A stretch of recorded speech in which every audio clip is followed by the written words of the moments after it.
Well, this is my part, and I just wanted to say it's great to be with all of you. This is the 60th anniversary. You'll see on the cake. Thank you to Marilyn Clark for decorating our cakes for us this morning. 60 years, that's amazing for a family to, this would be a really, if I was a comedian, there's lots of lines you could put in there. A lot of families wouldn't be still getting together after 60 years, and it's really a beautiful thing that we do. I will talk about my place in the family in a second, but I just want to start by saying thank you. Thank you for coming. Thank you for responding to the emails in the mail and making a decision to be here today. I think it's really great. My first time here was 30 years ago now, when I got married into the family. And I just remember being so thankful that my children, because we didn't have any at the time that I came to the first one, that my children were going to be born into this legacy and this incredibly beautiful family and the heritage and the history. And Lisa has been giving us a lot of that history. A number of times today, I'll be actually referencing things that is in the history that she's producing. Some of you may know that the last time she gave a presentation and she's working on a book. It has not happened yet. There's a lot of things going on in her life, but she is still working on it. And she's writing it from a format of each individual, the biography of each individual, so that you can go and understand their life better. It's amazing, as Steve said. And Steve, thank you for your part here in producing these videos for us. So thank you. And now, if I was in your shoes, I'd be like, who is this guy who's presenting? We've never seen him before. We don't even know who he is. So I thought I would take a second and just say who I am. Well, it's kind of about the Thorpe-Lund. So we'll start with Carl and Anna. And they had a daughter, Tilly, who had a son, Harvey, their youngest son, who got married and had Carl. And Carl married Ruth, and they had a daughter, Lisa. And Lisa was crazy enough to marry me. So that's how I fit. Yes. That's how I fit in. So this ties me back to all of you, and now I'm related to all of you in some way, which is great, and I'm so thankful. So someone might say, well, great, you're a fifth generation plus one. You know, it's always if you get invited somewhere, the plus one. I'm the plus one that she had. And so why are you presenting? And well, it's because Lisa, who is George's, and we'll go all the way back, she's Carl's great-granddaughter. She's done so much history, and she came here, and she had done more history than before because Gordon, who's here, is I think the last grandchild. Gordon, are you here in the back somewhere? I thought I saw you. I'm sorry? Oh, Gordon's here, and Gordon is a grandchild of Carl and Anna, and it's great to have you here today.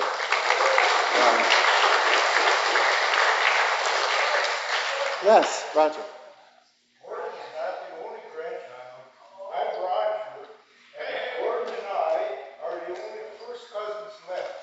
Wow, I'm so sorry, Roger. Gordon is going to be 95 in September, and I'm 89. I'm the eldest. You're looking good, Roger, I'm going to say. So we have two grandchildren. Roger, I'm sorry I missed that. I said we have two grandchildren, and I'm sorry I missed that in my preparation. So it's wonderful to have you both here. When I was growing up, my dad would be like, I knew a man who knew a man who knew Abraham Lincoln. And it's kind of like that when you think about it for you young people. I see young people in here today. It's amazing how quickly you can get back. So these two gentlemen, their grandfather lived at the same time as Abraham Lincoln. And that's an amazing thing to think about, just how quickly you get back that far. So Gordon asked Lisa, who's been this family historian, to solve a riddle. And so Lisa did, and she went back to Norway and she did a lot of research. And we'll talk about it. And the story was so meaningful to me that when they said, who's going to run the reunion next time, I raised my hand. And there's actually people who have brought baling wire today so that if I go to raise my hand again, that they will bind my hands. So my goal is to retell the story well enough that someone else feels highly motivated to become the committee chair for next reunion, which will be in 5 years. So that story, which I'm going to try and touch on today, I can't reproduce what Lisa does. It was so meaningful. It's a story of honor and sacrifice and kindness and God's grace. and it was very moving to me. So that's how we ended up here. In your packets, I provided what maybe should have been called, well, I said for beginners, the Thorpe-Lund family tree for beginners. And I'm going to walk through it right now. You have it in your packets if you want to pull it out. That is the attendee list, but there's another thing in there. You didn't. Did you get the family tree? There we go. So if you have a family tree, you can pull it out and walk through this with me. The thing that is a shock for some of us, you might think that this whole thing is predicated off Carl, but it's not really. This whole family tree that Steve continues to work on is actually pinned with the Lund family and with Anna Lund Thorpe. And that's because of Johannes and Carolyn and their family. And so we celebrate the Lund family, one of whom was Anna. And we celebrate the Thorpe family. Carl came along, married Anna, and then together they had 14 children. 5 of those children did not make it past their infancy. So there's 8. And I didn't bring the picture, I didn't put the picture in the presentation today, but there's some beautiful pictures, even I think available out there if you want to see, of the 8 children together, which is really cool. I'm going to just make one special note here because we don't get on the Lund side. We don't usually have as many people, but we have some special guests here from my perspective. Nancy and Harry Salisbury are here, and they're through John Lund. And Shelley Lund Mitchell is here, and she's through Theodore Lund. And so a special welcome to all of you who are from that side of the family. Sometimes it feels pretty Thorpe-centric, and it's a Thorpe-Lund reunion. So I wanted to make note. Yes, thank you. On your name tag is one of these names. And if you look at your name tag, yeah, I love it. These young people, I don't know how you want to be called. I called someone a young person the other day and they were upset with me. But you young people, you kids, you look at your name tag and then you can find yourself up there. And you guys are Eliza, which is, if it was a statistics game, I would guess Eliza. You're not Eliza? Oh, you actually are named Eliza. Yes, I saw you when I made your name tag. So you are Eliza, because you have it on your name tag twice. So that's good. In any event, yes, we're all attached to one of these pinpoints up to on this page, and this is what holds us together. I can tell you that as an in-law, when I came the first time, this was extremely confusing. So you're welcome for all you in-laws. You now have a way of knowing what's going on. I just want to take a moment, and I joked with someone earlier today that I feel like it's a Les Miserables moment where it's like, who am I? Who am I to be up here talking about your history? But I've taken a lot of time to look, and we're just going to go at the highest of levels today so that we can take another picture and eat. But Carl was born on December 17th. And I mean, this is the story that captured my attention. 7 days later, his mother died. And so he was born on the 17th, and then on Christmas Eve, his mother died. And we could talk about why she died of an infection that should have never happened in modern medicine. It wouldn't have. A doctor probably ran straight from the morgue to the labor and delivery room. She was infected. She died 7 days later. But the thing that was so intriguing, and that we found out because of Gordy asking and Lisa researching, what happened? And the reason we wanted to know is because his birth certificate is so crazy. We really don't know what happened because the birth certificates, he has 2, they don't match, doesn't make sense, and Gordy said, I want to know. Lisa went and found this incredible story. On Christmas Eve, a man snuck into the hospital nursery and stole this child that you're all related to. Yes. So, what happened? Well, tracking it down wasn't easy. Lisa did the work. But his mother dies. He's removed from the hospital nursery. The death certificates don't match. One was the state's certificate. There was another one that had been done by the church. And then little Carl disappears off the grid for 4 years. Because the man who stole him out of the nursery was his real dad. And the mother who gave birth to him was married to a man who was in his 5th year of a 9-year prison term. And at that time, this was unacceptable. It was going to mark this child for life. it was going to destroy the man who stole the child.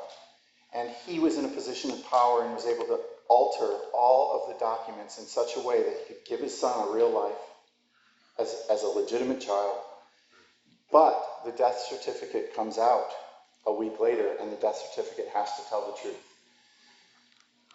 The death certificate shows the mother and her husband's name on the death certificate, but it kind of gets buried. And again, we don't know all the details, but it seems like the father was able to bury the whole thing for everyone's benefit, including his own. Which might be hard, except for the fact that he then proceeded to care for this child for 4 years off the grid. He had to move 3 times, and we believe it was because he was still trying to manage the situation. He had to leave the hospital in the middle of a winter night in Norway, kind of like northern Wisconsin, and he had to go find a wet nurse to take care of this child. He had to do everything that was necessary for 4 years. He cared for this child, and he was in charge of the poverty unit in the state. And he knew that apart from this, Carl wouldn't live. Carl wouldn't be discarded, but Carl would end up in a system that just statistically this boy would not live, and it was his son. And so he took care of his son for 4 years. We don't know all the details, but after 4 years, he places Carl with Ola and Ellen Burris. They are incredibly poor farmers. They don't have their own land. They literally... there's a term for it in Norway where they just lived on the land and worked it, but they didn't own it, and they were very poor. Now, Carl's biological father, he was part of the system that places children. He could have placed this child anywhere, and he chose not wealth and not fame. He chose 2 people who had lost 2 of their 3 children to measles, just had lost them, and whose faith was extraordinary. And instead of giving him a start in a home with wealth and power, he gave him a home of faith. He made that choice. And then he would step out of Carl's life, apart from the mandatory reporting that this family, foster family, would have to give back to his organization at the state level, until Carl was about to walk out the door for America. And a meeting was arranged for him to meet a businessman for 20 minutes. And last time we were together, Lisa said that last 20 minutes, as Carl walks in to meet this businessman, we don't know whether he knew that he was meeting his father for the first and last time before going to the United States. I'm sorry, low on sleep, high on emotion, because what happens then is that Ola and Ellen Burris raised this child as their own, and just a few years later, their last remaining biological daughter at 19 would die of tuberculosis.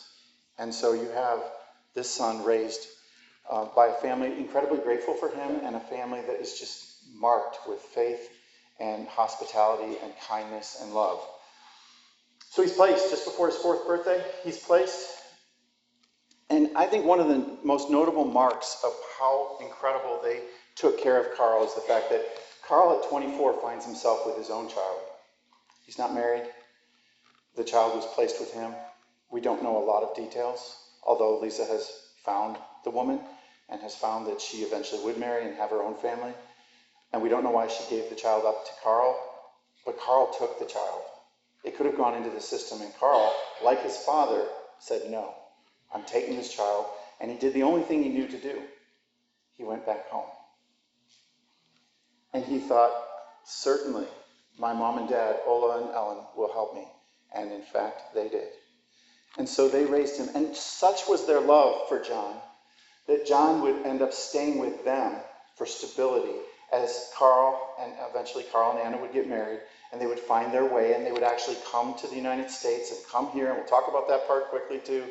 And then John, at the age of, he gets confirmed at 15, and at 16, he comes and joins his family here right here in Wisconsin.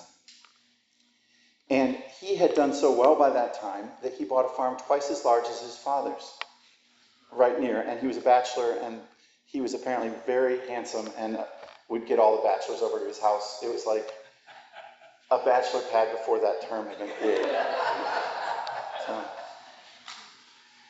So he's married in 1877. He's 25 years old. So I want to stop there and just talk about these. And this was something that Lisa did, and this is probably the part that affected me the most, because Lisa said, it doesn't matter how you get into this family. This family is made up of people who are adopted in, married in, people who come from every angle, and you are welcome. You are part of this family. And if you don't believe it, here I am giving the presentation, and apart from marriage, no connection to these dear people. The stories that have been collected about these people are extraordinary. Dirt poor. They've lost all 3 children. They never stop being faithful and thankful. He is known to sing hymns everywhere he goes. So much so that a group of high schoolers trying to make fun of him and get him into trouble said that he had been invited to go down and sing at a funeral in town. And so he went down to the funeral and he sang. He had not been. The high schoolers were just putting him up to it. And it was so moving that everyone in the funeral was just moved to tears, and it ended up being this beautiful thing, but even when people were trying to make fun of him. These 2 people, as she said, this is Lisa's slide from the last time, their sacrificial love and generous faith changed one little boy's life in our family tree forever, with gratefulness to all who've been woven into our family tree. They, sometimes you think about people you want to meet in heaven. I want to go find this couple in heaven because they changed the lives of so many people. The last thing I'll say about Ola and Ellen is that it was common in Norway that a place would become known by the most famous person who had lived there, the person of greatest influence to the community. Everywhere that Ola ended up living ended up being called Burris. Dirt poor, he never owned any of the places. Everywhere he lived ended up being known by his name because of his love and his faith. It's just amazing. Anna, she's born in 1858, and her father dies. She's just 10 years old. I was looking around and I wondered if any of you girls are 10 years old. Any of you 10? 9? 11. They're all 11. What? I'm sorry? Okay. I won't make you stand up. But there's a girl here who is very close to the same age, or you can stand up if you want to. No, you don't have to. The same age. If it was my daughter, she would kill me right now. So you're in good company if you want to. 10 years old, she loses her father, and in this day and age, this is the end. It's just unbelievable. In fact, 6 weeks after the funeral, the family estate is sold. Suddenly, you've got her family just in hardship. There's 5 children trying to find their way in a world not designed for people who don't have a way. It was 8 years later that she met an itinerant traveling shoemaker. And we don't know what created the spark, but that spark is a really good thing for everyone in this room. Because at 18 years old, she finds and marries Carl. Carl comes to the farm. It was very fast, too. I couldn't find a duration. It happened very fast. Olaf dies in 1880, so their first child dies. It's not their first child, sorry. It's their second child. Their first child is now 2 years old. Whooping cough was going through. If you go to the doctor and it says, there's a picture of a baby and it says, protect me, and it says pertussis, and we don't even think about it today. But whooping cough went through, killed Olaf, and their daughter, their 2-year-old daughter, dies on Olaf's funeral. So their baby dies, they have a funeral, and their daughter dies the day of the funeral.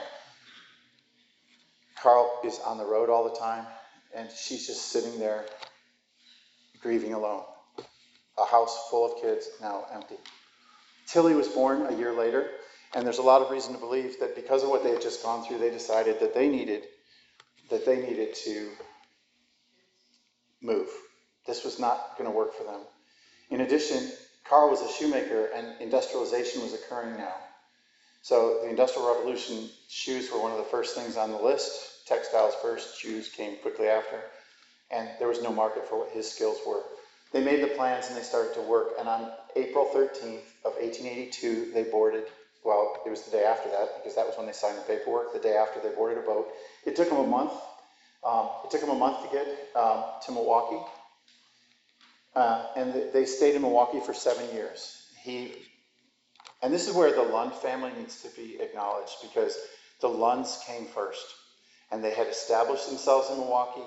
And so when the Thorpes decided, when Carl and Anna decided to come, there was already people there to meet them on the dock. And the history says that when she arrived, that Anna's brother said, "You've arrived." And Anna said, "Yes, and we've brought friends," because they had picked up lice on the way over.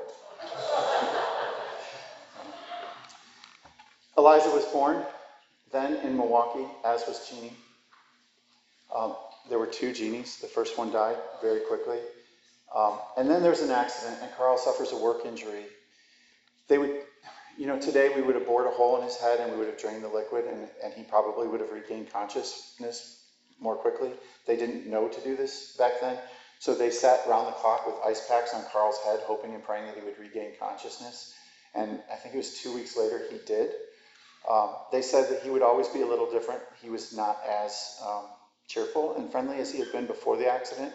Still great, but it definitely impacted him.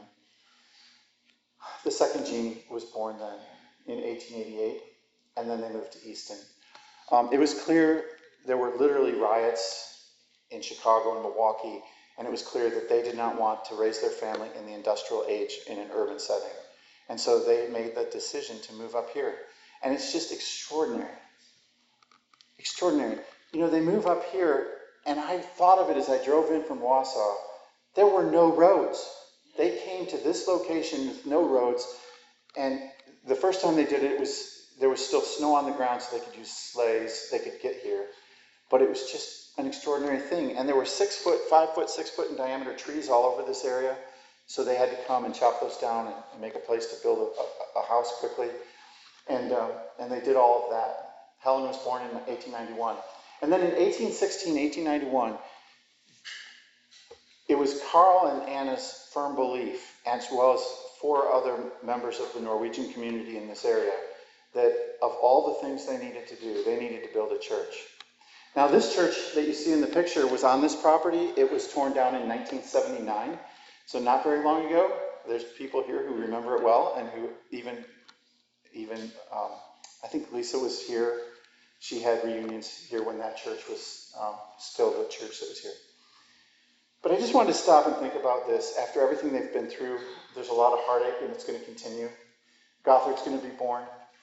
Goddard is born and dies. In fact, he ends up, his is the first grave that's in the cemetery outside. The church was built, and Goddard is the first. Carl is born and dies in the same year, Carl Jr. And then, after all of this, they continue. And the beautiful and most, well, I can't say that because, Eliza, you've got so much representation here today. But these incredibly cheerful 3 boys, whose antics are well worth reading about, are born, and they are all survivors. And they will then define this family for the years to come. They would build the farms here, keep the farms here. They would do the things that needed to be done. And what a beautiful testimony to these 3 men. They fought each other for the car to date their wives. They did all these things together, and they were the 3 Mohicans, and it is a beautiful story. Clara was born. By the time Clara was born, Matilda had been, I may get the names wrong. It's a lot of names in my head right now. But Tilly's firstborn had already been born. So when Clara was born, she was the aunt to a girl who was older than her, which is always a funny dynamic. And then in 1904, Carl knew he wasn't feeling well. And he told Anna, as he went to Chicago for surgery, if I die, if I don't come home, you need to move to Chicago where your family is. Anna had seen what that did in her family when they gave up the farm. She wouldn't do it. She pulled the family together, and Anna keeps the farm. Anna was tough as nails. If you read her story, and you read what she did to keep the farm, it's extraordinary. They talk about her in her dress on top of log piles, sledding log piles down for sale to keep the farm. And her dress in the snow would get frozen, and she would come in the house and just put the dress, and it would stand by itself as it thawed out. Tough.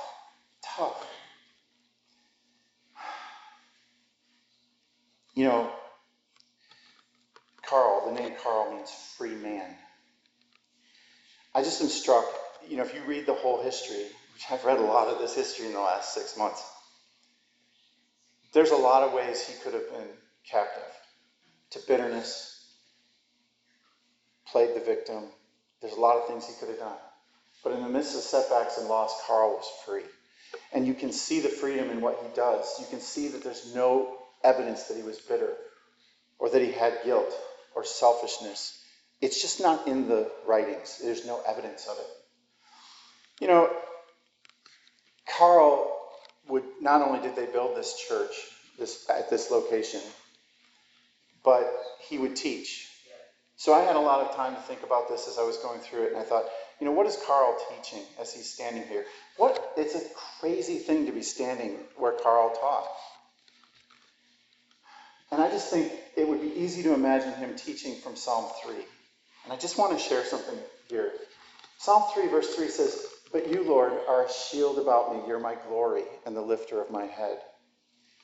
This verse was written by King David. David made mistakes. Carl made mistakes. Certainly, there's a lot of mistakes in our family tree. God uses mistakes. He stands here and he says, what was David's situation? Well, David had made mistakes, and Absalom, his son, was trying to kill him, and he has to run for his life, and he crosses the Jordan River, and he turns around, and he pens Psalm 3. And he takes a lot of time, and we're just going to look at this one thing. He said, "But you, Lord, you're my glory and the lifter of my head." And the reason it seems important to me is because, Carl and Anna had to basically get rid of all their possessions when they wanted to come to America. They could take very little with them on the freighter, and so they gave or sold away everything. They had nothing. King David, when he wrote this verse, he had nothing either. He had to run for his life. He left Jerusalem, crossed down the Kidron Valley, and across to Jericho, and across the river, and he finally stops his running for his life. What strikes me is the word glory, because in Hebrew, that word is just the word heavy.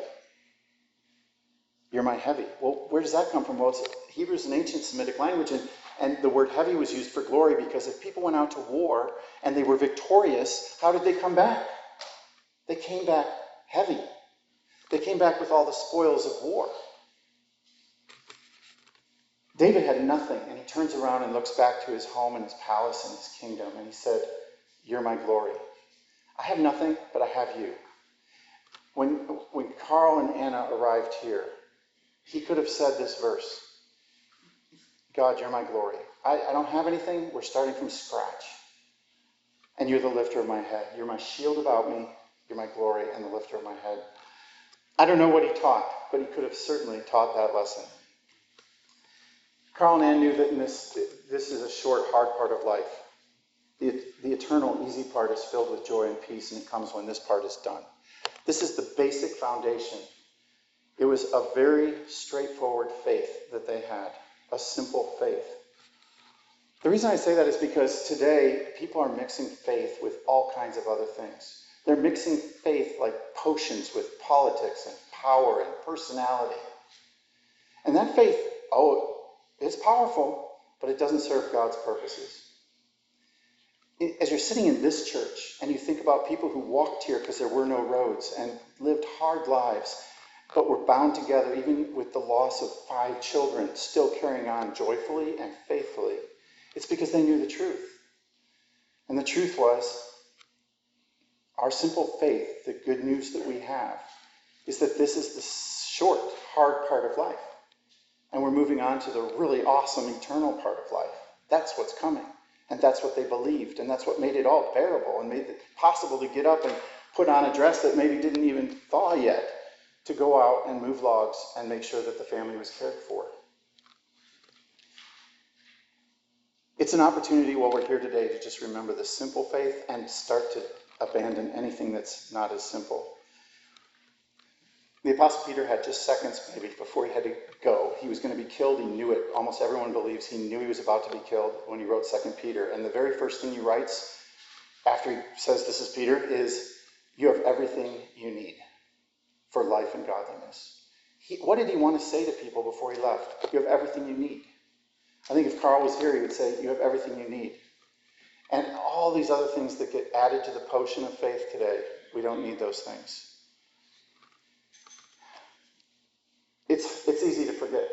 I want to end with this, just a simple story about a man who lived his whole life a mile and a half from here. One of Carl's grandsons, Harvey. There are people here who remember him. My children remember him as great-grandpa. Harvey was growing old. Audrey had died. He was alone on a farm. Growing old on a farm is not ideal. We wanted to help him get off the farm, but he refused to go. No, he was not leaving. And as can happen, with all due respect to my wife's great-grandfather, grandfather, sorry, he was a little grumpy. Okay? He was. He was very kind to the grandkids. He was very kind and good, but he was a little grumpy. Just to you, not to me. Okay. No, I'm a grandkid. He wasn't grumpy to me. But what I want to tell you is what happened. Because if you read the history of our family, you will find a lot of lightning strikes, a lot of tornadoes, and a lot of broken barns, okay? His barn had gone with a tornado just years before, and so when a really bad storm blew in, he did the right thing, and he worked his way down into the basement. And he died.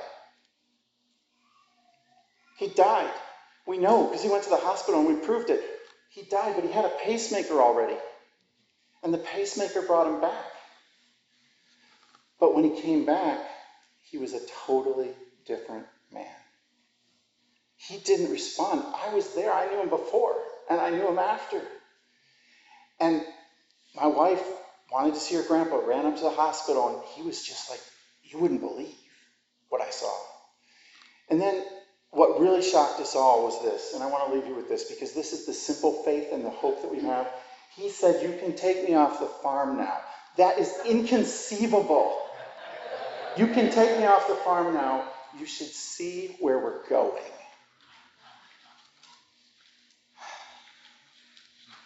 We're part of a great family. Thank you all for coming. I hope you really enjoy the time you have here. We're going to end now with a video, 2 videos. The first one is going to be in memoriam, the people that have gone home in the last 3 years. And then it's followed by the chapel bells ringing at the chapel in Norway. And Lisa Machan really wanted us to see it, so we're doing it for her. Thanks.